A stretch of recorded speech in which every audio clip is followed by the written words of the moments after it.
I think, as you just mentioned, the benefits of regeneration and making through land restoration activities a community, a landscape more resilient are very palpable in North America, for example, and in the US. In fact, one of our first project was in Florida, uh, from a landowner looking for more resilience, both to the floods with an increasing frequency of flooding, as well as steeper freezing points and even conditions in terms of diseases on plants.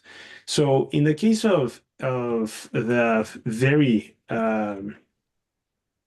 extreme situation in that LA has and continues to live right now as a community, is that one thing that I would just want to bring up is just the scale.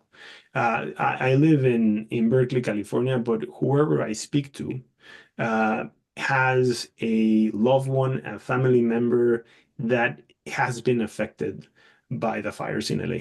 So it really brings the whole situation in front and top of mind for everyone, and that I continue to experience across the nation with every call that I have. So on that regard, it's in everyone's mind, and it is an opportunity though to think about what are those uh, uses of land practices, even zoning laws, and what type of interactions across the whole city rather than just in small areas that can be done to make that city as a whole more resilient.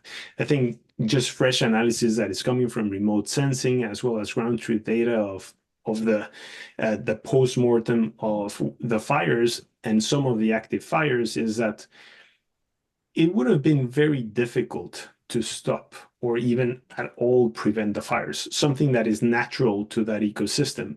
But certainly the ability to contain those fires can be achieved by thinking more holistically about all of those variables and what type of water cycles you need in some of those conditions. It has a lot of different climatic zones within the city.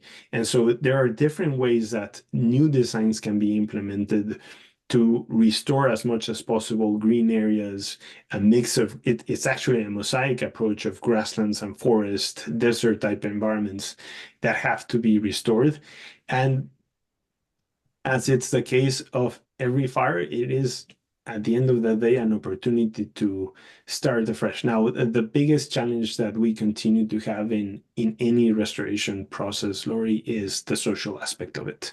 And at the moment, what I would just highlight is that let's not undermine the fact that the social aspect of such a tragic event will be probably there for generations to come. That could be a spurring moment, really a catalyzer for change, but it's very difficult to overcome and to amalgamate that community.